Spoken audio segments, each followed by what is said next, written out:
जय जिनेन्द्र सादरमी। आज हम जानेंगे जैन धर्म के परिप्रेक्ष्य में होली का स्वरूप। ज्ञानानंद श्रावकाचार्य में होली के संबंध में एक कहानी आती है जो इस प्रकार है। एक साहूकार की होली नामक बेटी थी। वह दासी के निमित्त से पर पुरुष में रत थी। उस पुरुष से निरंतर भोग भोगती थी। पश्चात होली के मन में विचार आया कि यह बात और कोई तो जानता नहीं, यह दासी ही जानती है। सो यह कहीं कह देगी तो मेरा जीवन खराब हो जाएगा, इसलिए इसको मार देना चाहिए। इस तरह का विचार करके बाद में उसे अग्नि में जला दिया। सो यह मरकर व्यंतरणी हुई। इस व्यंतरणी ने अवधि ज्ञान से पूर्व का सारा वृतांत जान लिया। तब इसने महाक्रोधित होकर नगर के सभी लोगों को रोग से पीड़ित किया। पश्चात उस नगर के लोग यह प्रार्थना करने लगे कि यदि कोई देवांतर हो तो प्रकट हो, और जो भी मांगो वह हमें मंजूर है। तब वह व्यंतरणी प्रकट हुई और सब पिछला होली का वृतांत कहा। पश्चात सब नगर के लोगों ने कहा, अब तुम हमको आज्ञा करो, तुम जो कहोगी सो तुम्हारी मान्यता करेंगे। तब बहुत हट करने पर व्यंतरी ने कहा, काठ की होली बनाओ और इसके चारों तरफ से घास फूस लगाकर जलाकर इसके चारों ओर सारे नगर के लोग चक्कर लगाओ। इसके गीत गाकर इसके चारों तरफ घूमकर सब लोग माथे पर राख लगाओ। इसको नमन करो, नाचो तथा इसकी प्रत्येक वर्ष स्थापना करो। पश्चात भय के कारण नगर के लोग इसी प्रकार करने लगे। तब से यह बात सारे जगत में फैल गई और अब तक चली आ रही है।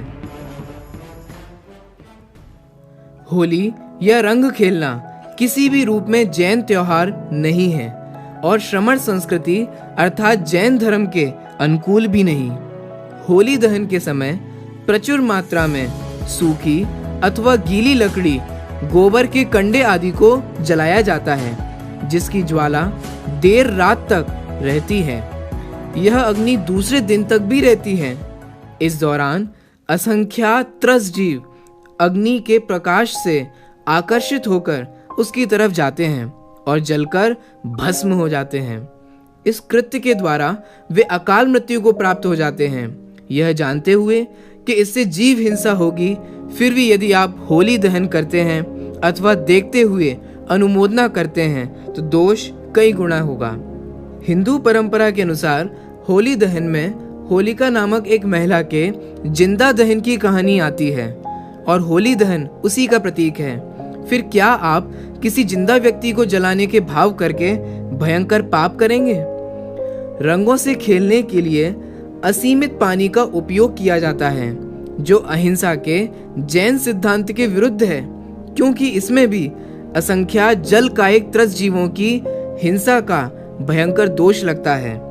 बिना प्रयोजन के पानी का अपव्यय अनर्थ दंड है, जो जैन धर्म में दोष माना गया है। जैन आगम के अनुसार एक बूंद पानी में असंख्यात जीव होते हैं, और अब तो वैज्ञानिकों ने भी यह सिद्ध कर दिया कि एक बूंद पानी में 36,450 जीव होते हैं। तो सोचिए, होली खेलने में आप कितने जल का अपव्यय करके कितनी बड़ी हिंसा के दोषी बन रहे हो।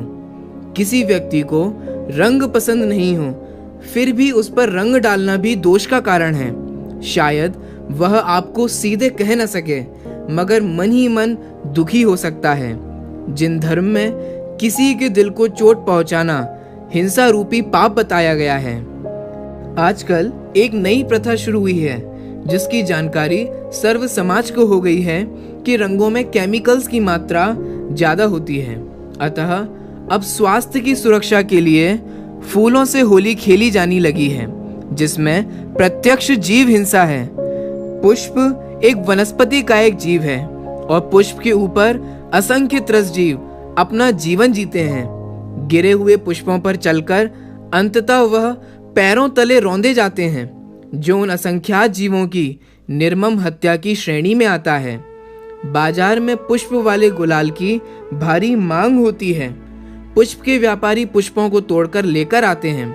आप उसे खरीदते हैं तो उक्त पुष्प के ऊपर जो जीव धीरे धीरे खुराक न मिलने से सूखकर अनंत कष्टों को झेलते हुए मरण को प्राप्त होते हैं, इस हिंसा के निमित्त हम बनते हैं। सारे जीव दया प्रेमी और दोस्तों से अनुरोध है कि होली के दिन जानवरों जैसे कुत्ता, बिल्ली, गाय, भैंस, बकरी आदि पर कोई रंग न डालें, क्योंकि रंग में केमिकल होता है। वो अपने आप को साफ करने के लिए खुद को जीभ से चाटते हैं और वो केमिकल उनके पेट में जाता है और वे बीमार पड़ जाते हैं अथवा मरण को प्राप्त होते हैं। इस तरह यह सिद्ध होता है कि होली का त्योहार जैन धर्म के अनुसार किसी भी तरह से योग्य नहीं है और होली को कृतकारित अनुमोदना से मनाना महादोष है और पाप के बंध का कारण है। फैसला आपका है कि आप होली मनाएंगे या नहीं, क्योंकि आपके बांधे हुए पाप आपको ही भोगने होंगे।